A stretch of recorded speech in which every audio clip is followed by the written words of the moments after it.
Hello.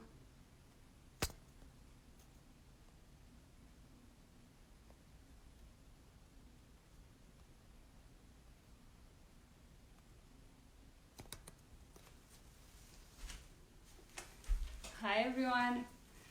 I'm Alexandra Iorgu and welcome to my studio. So nice to see you joining. Hi Aktasha. Thank you so much. Thank you Arts Etobicoke for giving me this opportunity. Before I start, I would like to tell everyone that my studio is in Etobicoke, which means the place where the elder trees grow, and I would like to honor the original people of this land. I'm saying thank you to the Haudenosaunee people, also known as the Five Nation Confederacy. Thank you to the Huron people, also known as the Wendat, and thank you to the Three Fire Confederacy of the Anishinaabe, which includes the Mississaugas of the Credit First Nation. Not sure if I should wait a bit longer. I'm just going to keep going. This is my studio. It's in Etobicoke, in my house, in a room that's not so tall above the garage, which gets very hot in the summertime and very cold in the winter. But it's very bright. When we renovated our house, I decided to make this space a studio space, so it has 2 windows and 2 skylights. It's bright all the time, and I'm very grateful for that. I'm just going to turn around the camera and I'm going to show you a bit about my space. Figuring out how to do that. Hi.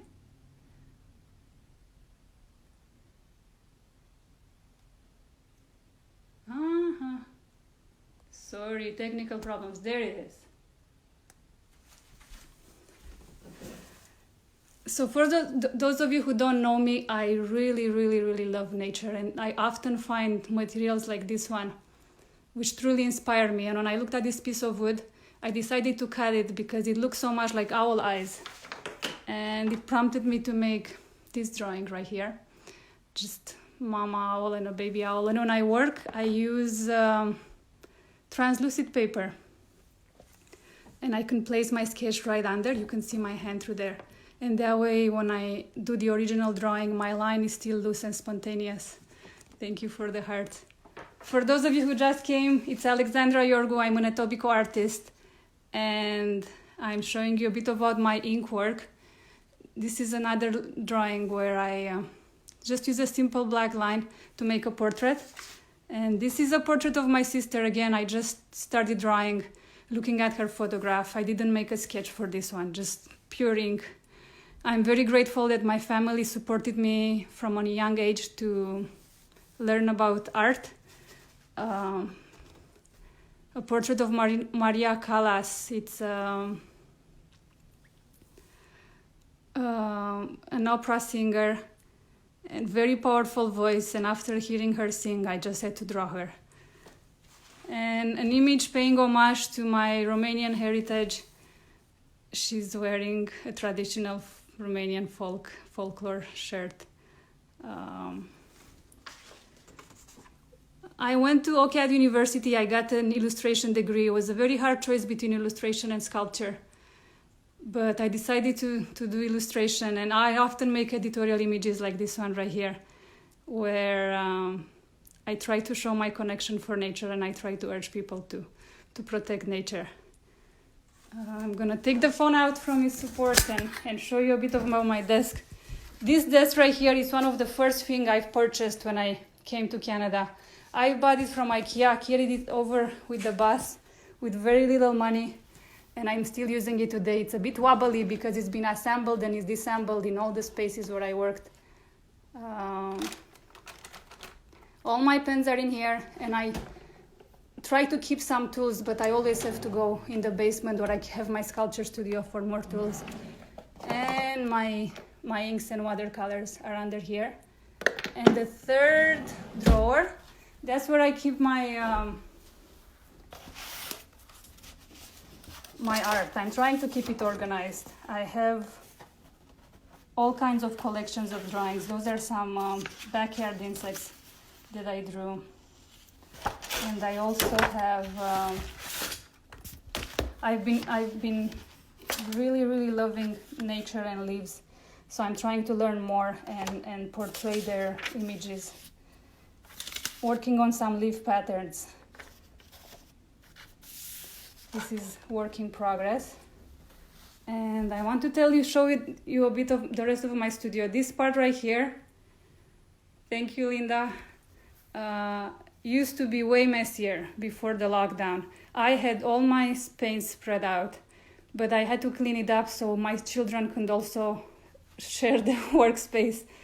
My current paintings are revolving around the leaf portraits. It's a leaf portrait series.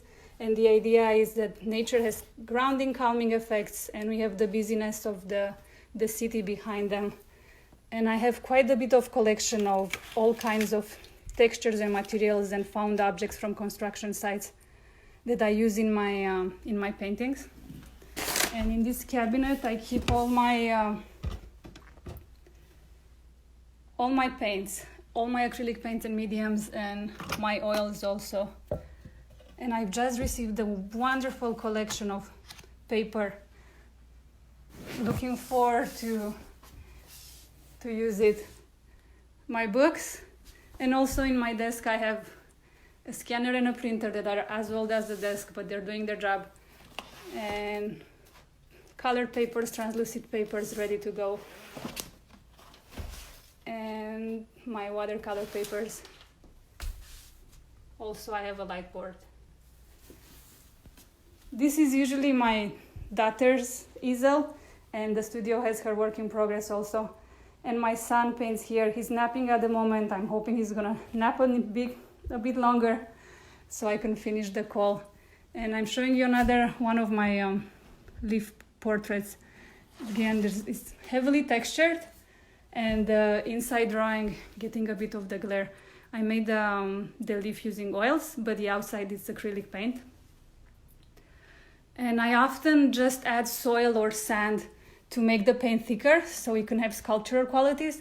But I recently discovered that you can add cornstarch to the paint and it cracks beautifully. So I'm using that also.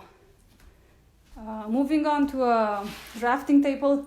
This drafting table, I usually use it as a side table when I'm painting. It's covered with my acrylic paints. But I've just launched an online store. So I want to show you a few of the prints that are there online. The owl illustration I showed you earlier. I have prints on all sizes. And one of my little books, I've made these books, is called Back to Nature.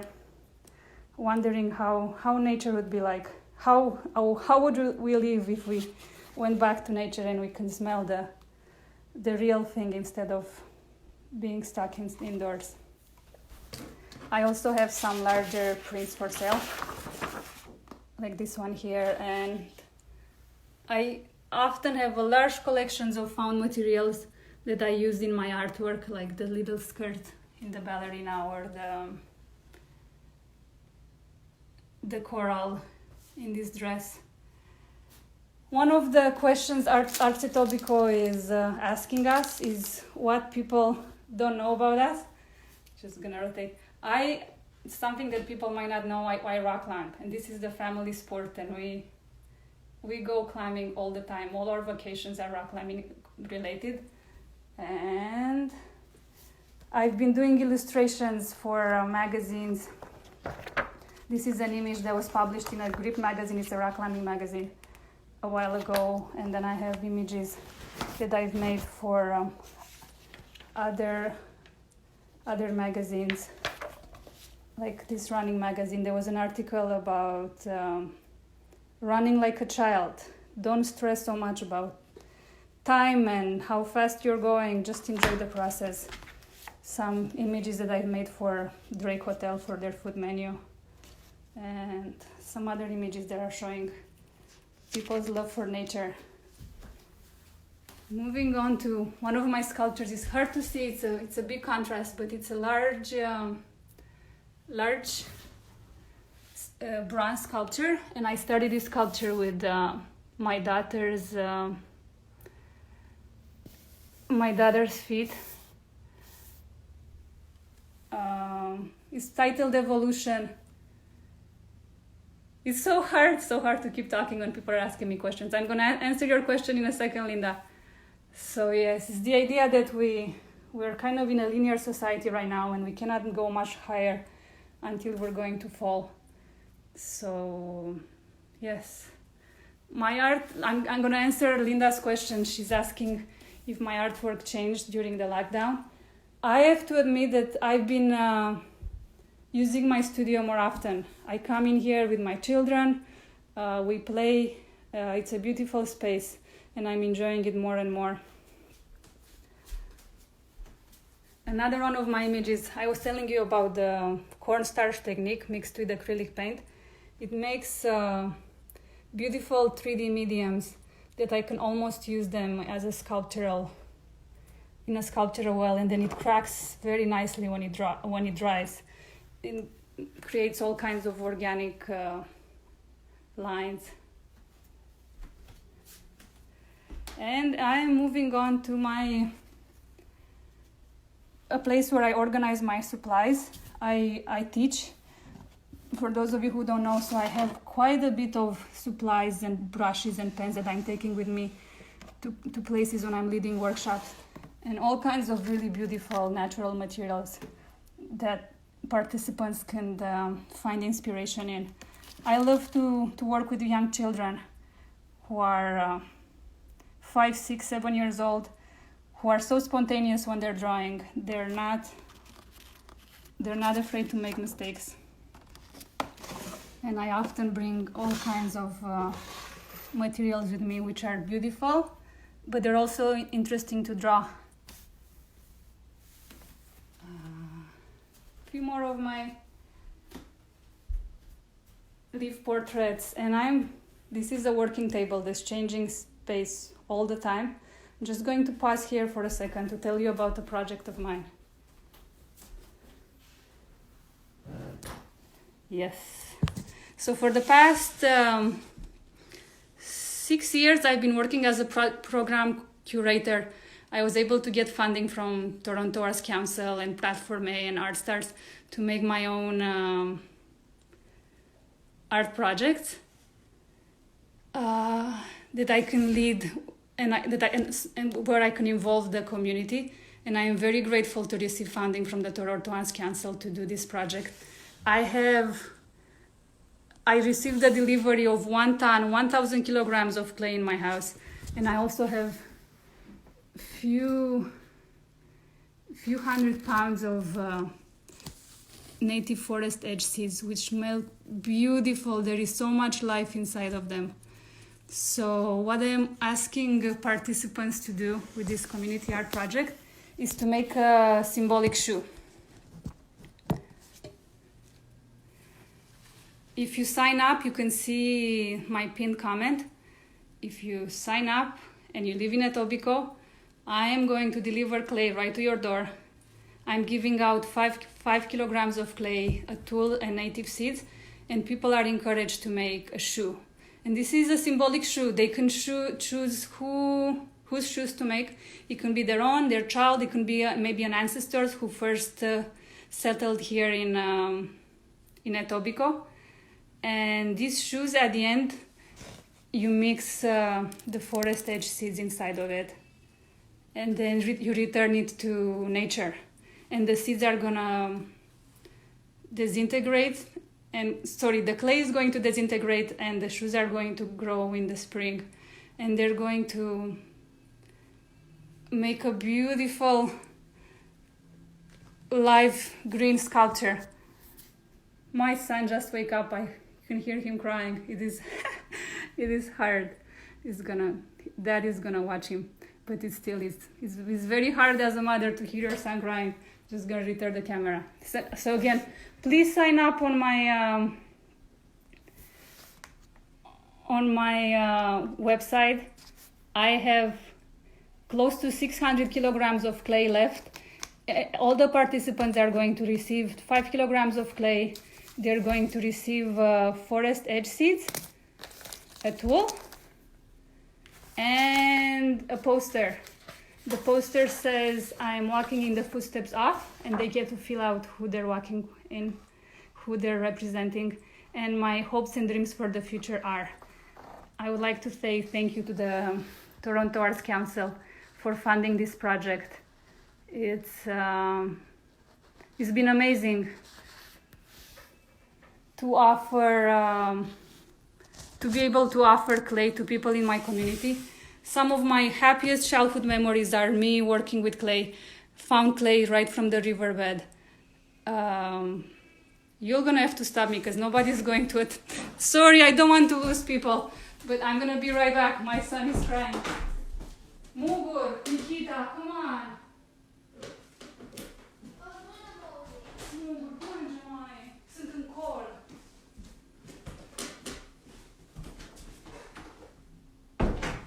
Sorry, I had people on standby to watch him in case he was crying, but my partner is working also and wearing headphones. My son woke up. That's okay. Sorry for having to go. So for this project, I've got lots of canvas that I'm giving out to people. They can use the canvas to work with clay under. And yes, please sign up. Over here I have a little meditation area where I try to come as often as I can. It's my little altar. I have all my most beautiful, precious things. For example, this piece of ceramics is casted. It's fired in a homemade kiln, dug up in the sand with glasses, with sand that's melted for the glaze. And I want to show you this. I think I was around 15 when I've made it. The icon is a Byzantine icon. I have studied art all my life, very intensively, since I was 9 years old, and I've learned all kinds of things. I was doing more art classes per week in high school than I did here at university. I was sculpture major, and I was doing 8 hours of sculpture a week. I learned lots. The clay I'm giving out to the participants can be reused and reused. I don't want people to rush and make the shoe right away. The idea is that they can play with the clay and learn its properties, and then towards the end of the summer they can make a clay, embed the seeds, and return it to nature in a place that is meaningful for them. And while you're working with the seeds, you have the intent, and you try to put your hopes and your dreams for a greener future in the shoe, and then that shoe is going to disintegrate and grow the following year. Please place the shoe in an area that's close to where you or your family lives, so you can visit it often to see the transformation. Yes. I would love to get some questions. If there's anybody who has something to ask. I know one of the questions that Arts Etobicoke wants me to answer is how long I've been affiliated with them. And I first contacted the Arts Etobicoke a year and a half ago when I was in the process of writing the proposal for the grant that I received from the Toronto Arts Council. And I wanted to see if they can help me support,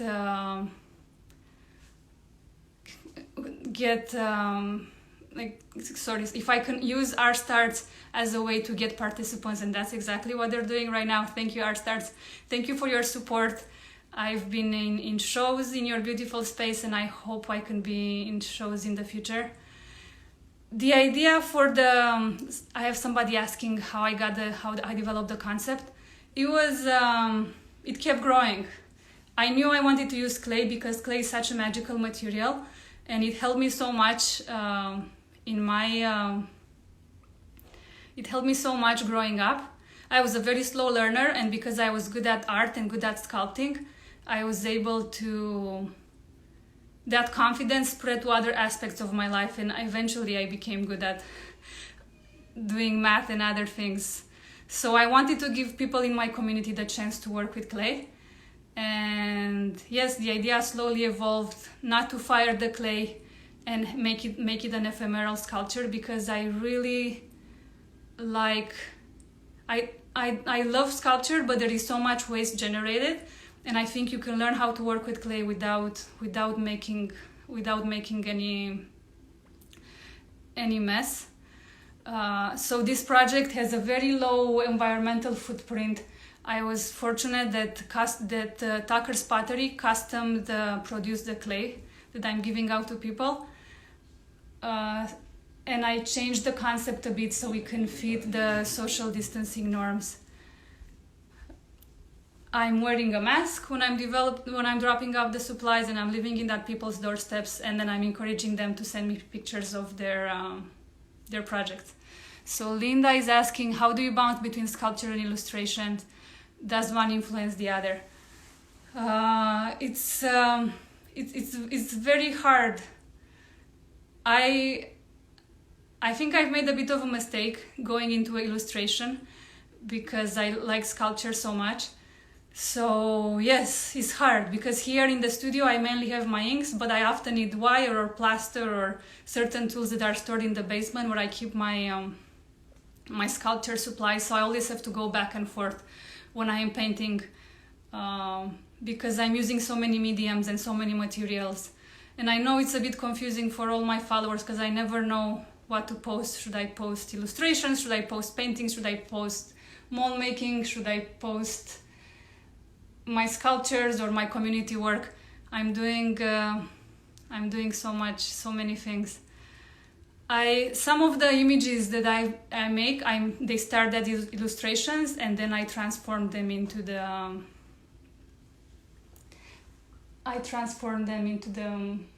sculptures.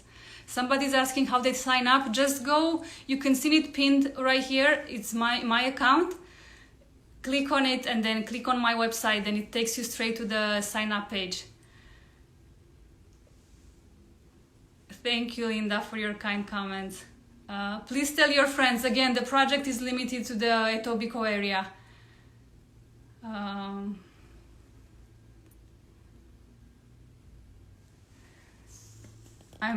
I'm receiving a question if I like architecture. I know I've been drawing quite a few of buildings. I like nature. I really like nature, and I'm drawing buildings around nature because I feel like cities are taking over and nature is becoming lost. So in some of my leaf portraits, the leaf is quite large, and in some of them it's way smaller. And I'm adding the background of the CV. Here, I'll put it in the comment. They're not finding the website for my community art project. There it is. So it's just myname.com, and there's a link from the main page to access the funds. For those of you who just joined, I'm doing a community art project. I'm dropping off clay and tools and forest edge seeds for participants. You can find all the information on my website. I have so many art supplies in my house. I'm feeling a bit guilty that my partner is taking such little space. All he needs for his work is it's a corner where he can place his laptop.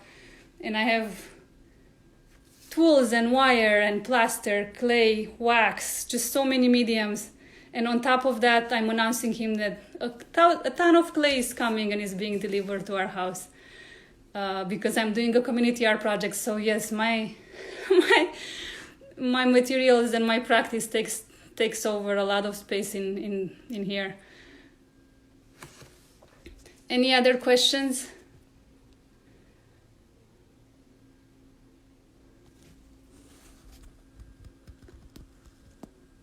I know, I'm not sure if any of you are wondering how to receive grants. That was the question that I've seen in the past.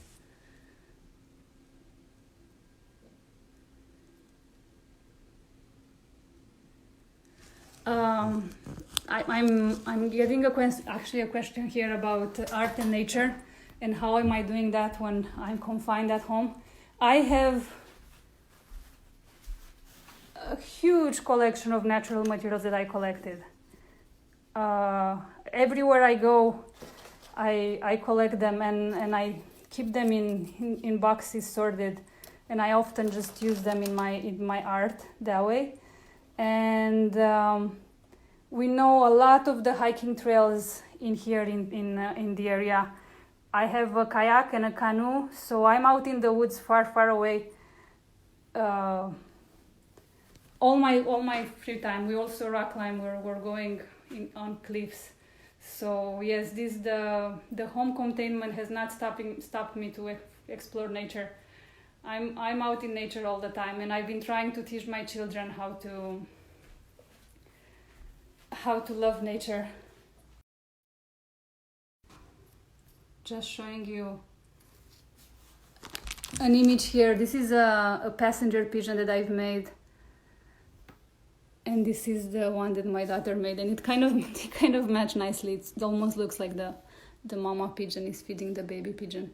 This is just another grant I received, and I've made this with the community in Mimico. For those of you who don't know, Mimico means abundant with wild pigeon, and this pigeon right here is now extinct. The passenger pigeon for over 100 years. So I engaged that community. All the participants made pigeons, and then we made a large installation with a collective pigeon that was around 3 meters long.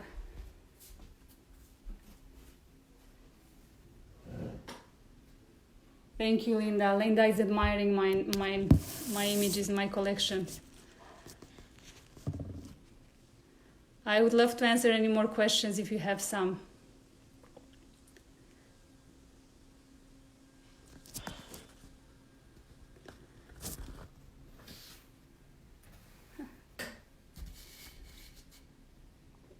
It's very strange to have this monologue.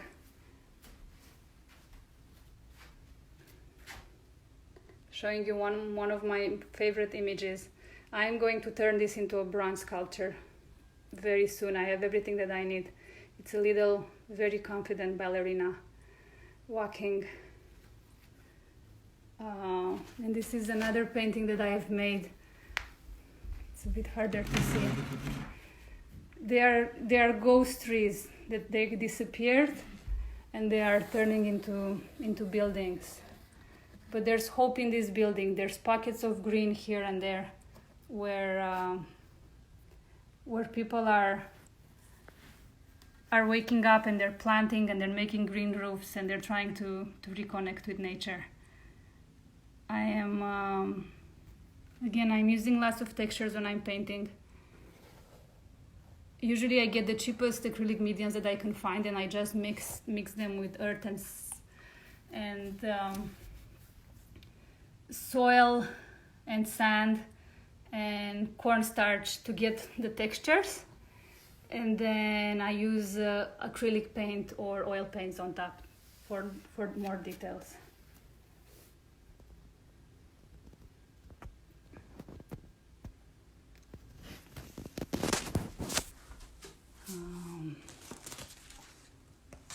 Just going to show you a few more of my images. This is a cast that I've made, face cast using alginate, and it has I poured it in through plaster. It was a commission.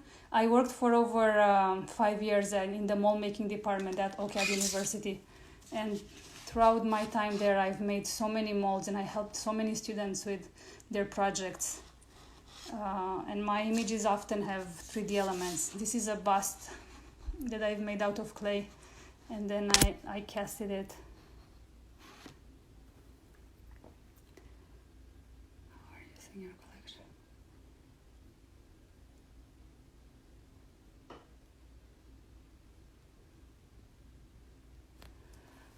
I have a question here about how I'm using my ink. So I have, I'm not sure if you saw the few examples I was showing you at the beginning. I use ink quite a bit, and I use the brown ink.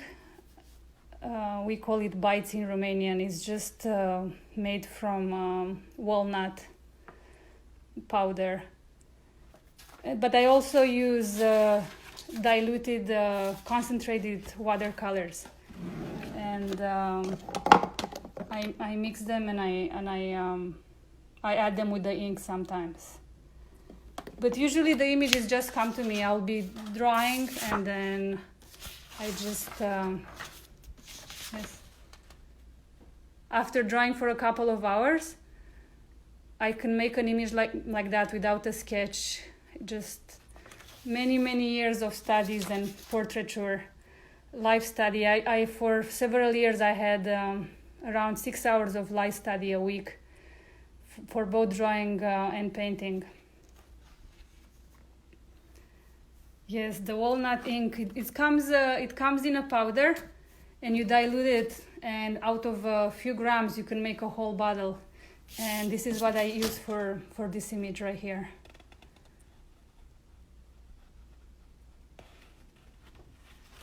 I have. It's very hard to leave Romania.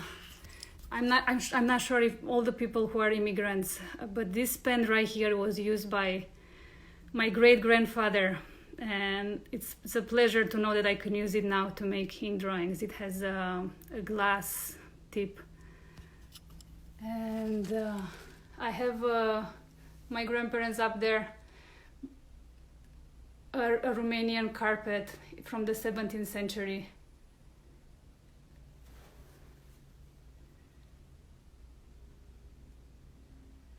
I'm having a question here.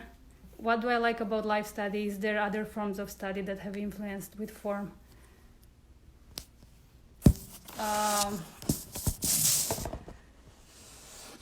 I think the life study helps because it just helped with my technique, and because I spend so many hours drawing, it's very easy for me to draw objects. But being able to focus, when I found objects like this one, they're just so beautiful, and being able to capture nature's beauty in my drawing, it's unbelievable. And there is something that I hope to keep doing. I just find so much inspiration in nature, and I'm trying to dedicate all my energy to protect nature and to inspire people to reconnect with nature. Yay! Thank you. I have somebody who just signed up for the Community Arts Project. In case if you missed it, in my comment, Natura Iorgu, you can go and sign up for my Community Art Project. I'm giving out a ton of clay for people to play with and experiment and make a clay shoe. All the details are over there. I have no idea what time it is. I do not have a clock in here. Akshata, do you have any idea how much time I have for my half an hour? I know she's watching somewhere in there.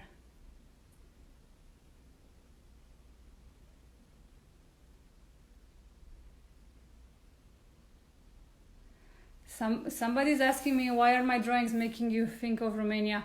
I'm Romanian, and I immigrated in 2000, and it was very, very hard for me to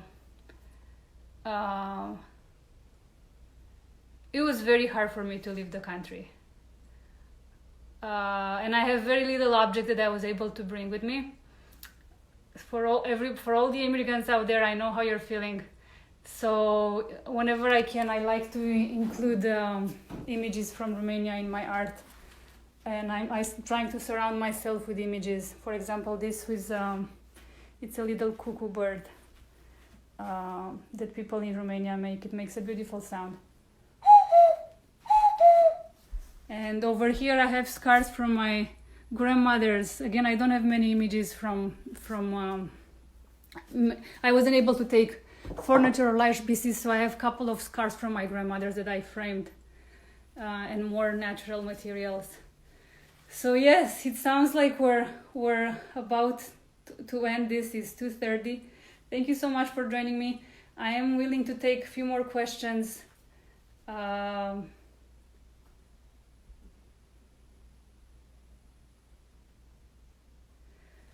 I'm pretty sure that I have a question here about India ink. India ink is pretty permanent, but if you're using it on fabric, I would wash it separate, so it does not come out. And yes, the community art project, please go on my website. I'm gonna write it in my comment one more time. It's alexandraiorgu.com. I'm getting lots of questions about this. Go there and sign up, tell your friends. I still have around 600 kilograms of clay left. Thank you everyone for joining me. Thank you. I know we're past the time. I'm gonna stay around for another minute. It was fun. And follow me and ask me direct messages. Bye bye.